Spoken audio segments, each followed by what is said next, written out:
ఈ జగన్మోహన్ రెడ్డి గారు పాదయాత్ర అప్పుడు ఇచ్చిన మాటలు ఏవైతే ఉన్నాయో వాటికి తిరోగమన దిశగా ప్రయాణిస్తూ వాళ్ళకు రావాల్సినటువంటి వేతనాలు కూడా ప్రతి నెల చెల్లించక, అదేవిధంగా అంగన్వాడీలని ఒకచోట మెర్చి చేసి పౌష్టికాహారం సరిగా అందించక, నానా విధాలుగా అంగన్వాడీ వాళ్ళపైన లేనివి లేకపోయినవి అన్ని విధాలుగా ప్రతిరోజు ఎవరో రావడం, అంగన్వాడీ ఇన్స్పెక్షన్ అనడం, వాళ్ళని నానా ఇబ్బందులకు గురి చేయడం, ఇది చాలా మనం దీన్ని తీవ్రంగా ఖండిస్తున్నాం.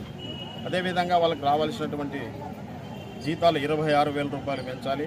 అదేవిధంగా సుప్రీంకోర్టు ఏదైతే తీర్మానం చేసిందో ఆ తీర్మానం ప్రకారం వాళ్ళంతా రెగ్యులరైజ్ చేసి వాళ్ళకి జీతాలు చెల్లించాలి.